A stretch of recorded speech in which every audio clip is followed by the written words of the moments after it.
Was, wann gilt Florence Nightingale als Begründerin der modernen Krankenpflege? So the true answer is 19. Jahrhundert. Florence Nightingale lebte im 19. Jahrhundert und legte mit ihrer Arbeit während des Krimkriegs den Grundstein für die moderne Krankenpflege. Meaning क्या कि 19th century में 19वीं सदी में she lead the foundation उसने उसने स्थापना की एक नए तरीके के नए ज़माने की जो नर्सिंग है उसकी ओके किस तरीके से अपने काम के तरीके से कब जब क्रीमिया वॉर चल रहा था ठीक है so the second question is कि उसने कौन सी किताब लिखी है वेल्शस बुक श्रीब फ्लोरेंस नाइटिंगेल दास द फ्लेगे रिवॉल्यूशनियर उसने ऐसी कौन सी किताब लिखी जिससे फ्लेगे में रिवॉल्यूशन हो गया सो द किताब का नाम है नोटिट्सन Uber क्रांकनफ्लेगे Florence Nightingale's book Notes on Nursing, What It Is and What It Is Not, ist ein grundlegender Text in der Pflegeausbildung. मतलब ये कि एक फंडामेंटल बुक है नोट्स ऑन नर्सिंग जो फ्लोरेंस नाइटिंगेल ने लिखी है किस चीज़ में फ्लेगे की पढ़ाई में Welche der folgenden Definitionen beschreibt फ्लेगे am besten? अब इनमें से कौन सी जो डेफिनेशन है वो फ्लेगे को सबसे बेहतरीन तरीके से डिस्क्राइब करती है Versorgung und Unterstützung von Menschen in Gesundheitsfragen. Care उन लोगों की केयर या सपोर्ट जो लोगों की जो हेल्थ है दैट्स अंडर क्वेश्चन ठीक है तो Pflege umfasst die umfassende Betreuung und Unterstützung von Menschen, um ihre Gesundheit zu fördern, zu erhalten oder wiederherzustellen. मतलब क्या कि नर्सिंग का क्या काम है नर्सिंग का काम है केयर करना और सपोर्ट करना उन लोगों को जिनकी जो हेल्थ है उसको सपोर्ट की ज़रूरत है या फिर जो उनको या फिर उनको सपोर्ट चाहिए उनको कुछ केयर चाहिए या फिर उनकी हेल्थ इतनी ख़राब है कि उसको फिर से रीबिल्ड करने की ज़रूरत है next question Was ist das Ziel der Pflege? अब फ्लेगे का मकसद क्या है Verbesserung der Lebensqualität des Pflegeempfängers मतलब कि जो लोग सेवा ले रहे हैं उनकी जीवन की जो बेहतरी जो है वो फ्लेगे का मकसद है ठीक है Das Hauptziel der Pflege ist die Verbesserung der Lebensqualität der Patienten durch individuelle Betreuung und Unterstützung. Welcher der folgenden Merkmale kennzeichnet eine Profession? तो इनमें से कौन से कैरेक्टरिस्टिक्स हैं जो एक प्रोफेशन को सिंबलाइज करते हैं Fundiertes Fachwissen und Ausbildung. मतलब क्या ein Profession zeichnet sich durch spezialisiertes Wissen कोई खास पर्टिकुलर नॉलेज होनी चाहिए आपको किसी फील्ड में umfangreiche Ausbildung और एक अच्छी खासी ट्रेनिंग होनी चाहिए कॉम्प्रिहेंसिव होनी चाहिए und ethische Standard aus मतलब आउटसाइशनर जो है उसको यहाँ पे ट्रेन बार वर्क की तरह यूज़ किया गया है मेन आइडिया ये है कि थोड़ा सा एथिकल होना चाहिए आपको बेसिकली अगर नर्सिंग से रिलेटेड है तो आपको एथिकल होना चाहिए और आपकी ट्रेनिंग जो है कॉम्प्रिहेंसिव होनी चाहिए और आपका स्पेशलाइजेशन होना चाहिए तो स्पेशलाइजेशन जनरली सेकेंड या थर्ड ईयर में होता है okay was versteht man unter nicht beruflicher Pflege मतलब जो नॉन प्रोफेशनल फ्लेगे है उससे आप क्या समझते हैं नॉन प्रोफेशनल नर्सिंग से आप क्या समझते हैं फ्लेगे durch Angehörige oder ehrenamtliche Helfer मतलब क्या कि वो जो केयर जो आपको मिलती है जो आपको रिश्तेदारों या जान पहचान वालों से या उन लोगों से जो जो इस काम में लगे तो हुए हैं मगर उनके पास कोई डिग्री नहीं है ठीक है So nicht berufliche Pflege wird oft von Familienmitgliedern oder ehrenamtlichen Helfern ohne formale Pflegeausbildung durchgeführt. Okay. Was versteht man unter einem holistischen Pflegeansatz? अब आप नर्सिंग के उस तरीके से क्या समझते हैं जिसको हम होलिस्टिक कहते हैं? Berücksichtigung von Körper, Geist und Seele des Pflegeempfängers। मतलब अगर होलिस्टिक बनाना है तो सबसे ज़रूरी क्या है कि आपको शरीर, मन और आत्मा तीनों में हार्मनी क्रिएट करना उन लोगों के लिए जो लोग भी नर्सिंग की सेवाएं ले रहे हैं। तो दैट्स तो वो एक होलिस्टिक ट्रीटमेंट हो जाएगी, ठीक है। Ein holistischer Ansatz in der Pflege berücksichtigt alle Aspekte des menschlichen Lebens, um eine umfassende Betreuung zu gewährleisten। तो एक हॉलिस्टिक अप्रोच जो है फ्लेगे में वो कंसीडर करता है सारे एस्पेक्ट्स को एक इंसानी जीवन के, ताकि एक कॉम्प्रिहेंसिव केयर जो है वो इंश्योर किया जा सके। Wie unterscheidet sich das pflegerische Verständnis in verschiedenen Kulturen? अब दूसरे हर कल्चर में कैसे ये जो फ्लेगे है इसकी जो समझ है थोड़ी थोड़ी सी अलग होती है। Es variiert je nach kulturellen Normen und Werten।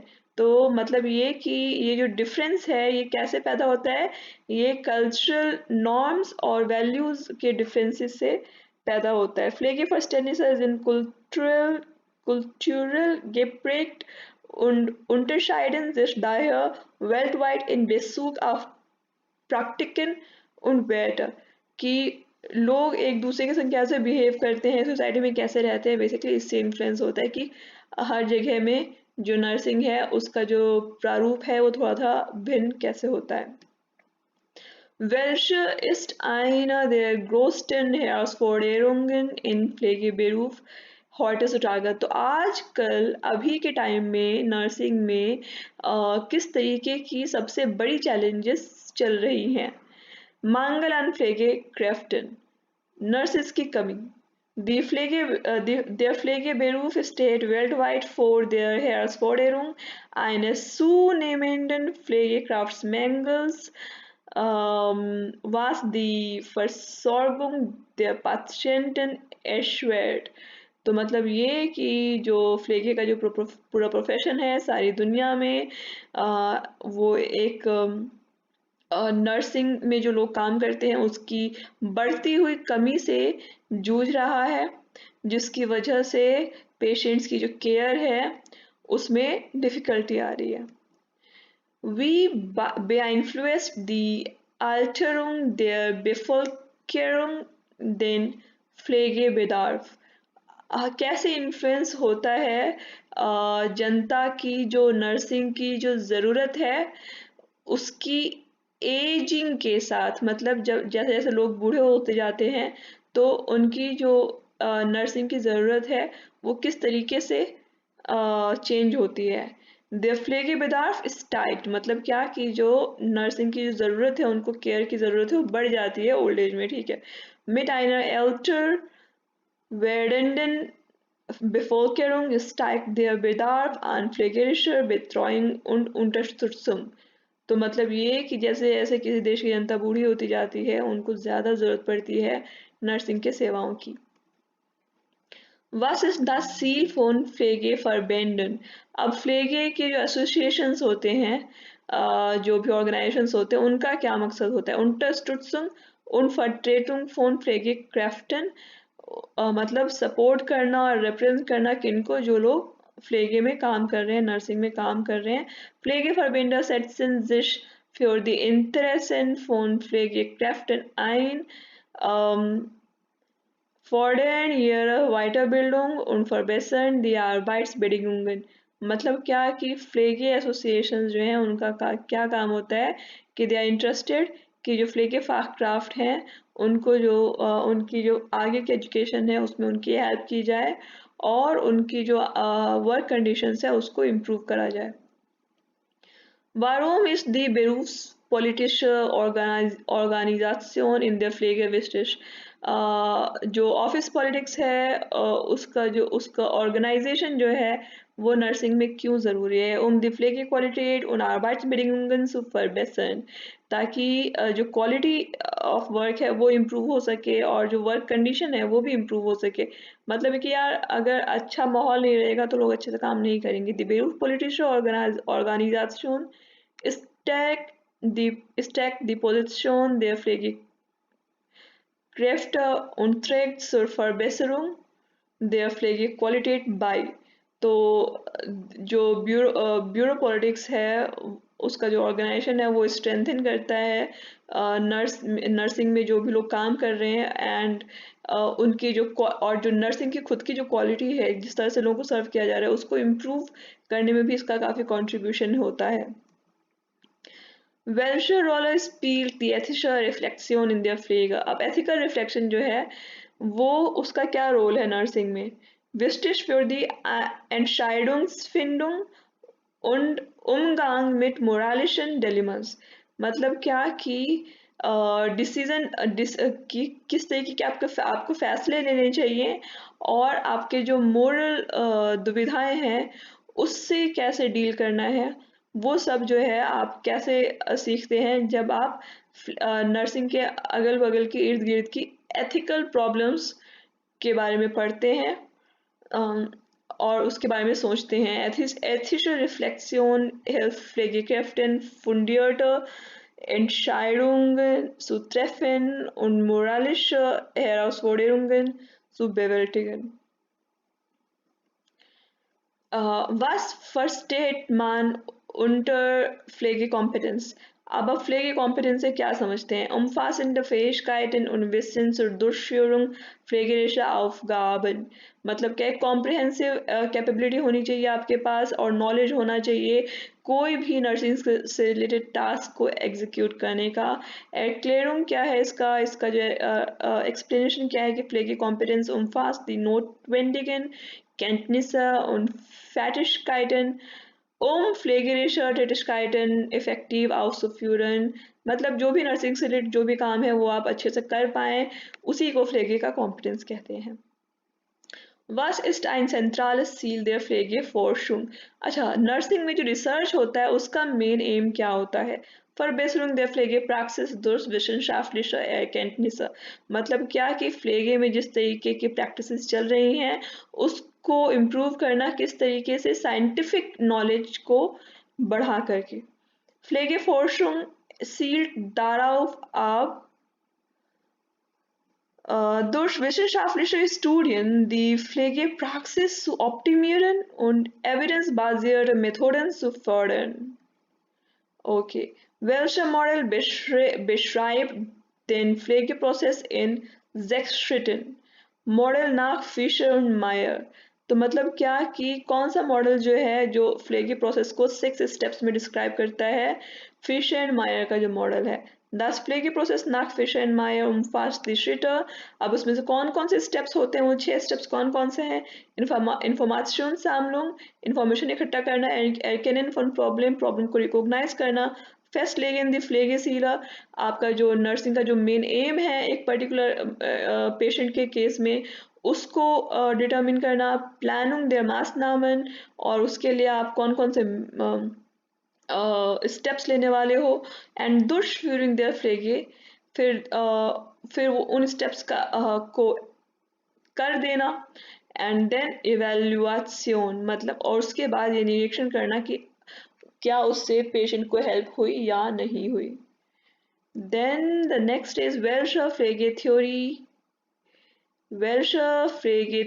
betont die Bedeutung der Selbstpflege theory phone Oram मतलब ये कि ओरम की जो थ्योरी है वो हाईलाइट करती है किस चीज़ की मीनिंग ऑफ ज़ेब्स्टफ्लेगर खुद की केयर का जो इम्पोर्टेंस है वो किसमें देखने को मिलता है ओरम की थ्योरी में Dorothea Orams Theorie des Selbstpflegedefizits betont die Fähigkeit des Individuums für sich selbst zu sorgen und die Rolle der Pflege, wenn diese Fähigkeiten eingeschränkt ist. तो मीनिंग क्या कि खुद की केयर करने में जो कमी है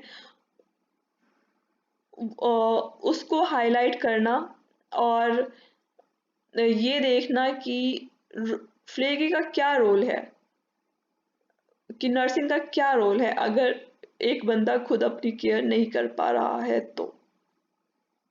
क्योंकि इस एक्टिव फ्लेगी भी इसी से रिलेटेड है कि आप किसी की उतनी हेल्प करते हो जितने के बाद वो बाकी अपनी हेल्प खुद कर पाए। Then was bedeutet evidence-basierte Pflege? Evidence-based Nursing क्या होती है? Pflege basierend auf die besten verfügbaren wissenschaftlichen Evidence।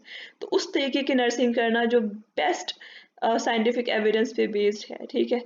Evidence basierte Pflege integriert die besten wissenschaftlichen Erkenntnisse, um die Pflegequalität zu verbessern und fundierte Entscheidungen zu treffen. Okay. Welche restlichen Grundlage ist für die Pflege relevant? Sozialgesetzbuch। अब अगर आपको फ्लेगी से related laws वगैरह पढ़ने हैं तो कौन सी book आपको चाहिए होगी? Sozialgesetzbuch। The Sozialgesetzbuch enthält wichtige Bestimmungen, die die Pflege und die Rechte von Pflegebedürftigen sowie Pflegekräften betreffen। तो सोशल गेजेट्स बुक में आपको ऐसे सारे लॉज वगैरह राइट्स वगैरह मिल जाएंगे किनकी? फ्लेगे से रिलेटेड, जो पेशेंट्स के राइट्स से रिलेटेड और फ्लेगे क्राफ्ट नर्सेस के राइट्स से related. Then, warum ist interdisziplinäres Zusammenarbeit in der Pflege wichtig? Interdisciplinary work क्यों ज़रूरी है? मतलब अलग-अलग सब्जेक्ट्स का एक मिक्सिंग होना क्यों ज़रूरी है? umfassende Betreuung und bessere Patientenversorgung zu gewährleisten, ताकि एक कॉम्प्रिहेंसिव केयर हो पाए और पेशेंट को एक बेटर तरीके से ये इंश्योर किया जाए कि पेशेंट के पास सप्लाई जो है, जो भी चीज़ उसको ज़रूरी है, वो एक बेटर तरीके से हो पाए। Interdisziplinäre Zusammenarbeit ermöglicht es die verfältigen Bedürfnisse der Patienten durch die Zusammenarbeit verschiedener Fachrichtungen optimal zu erfüllen। तो मतलब क्या कि बेसिकली सारे डिसिप्लिन्स की जब मिक्सिंग होती है तो उससे आप पेशेंट को एक बेहतर ट्रीटमेंट दे सकते हैं।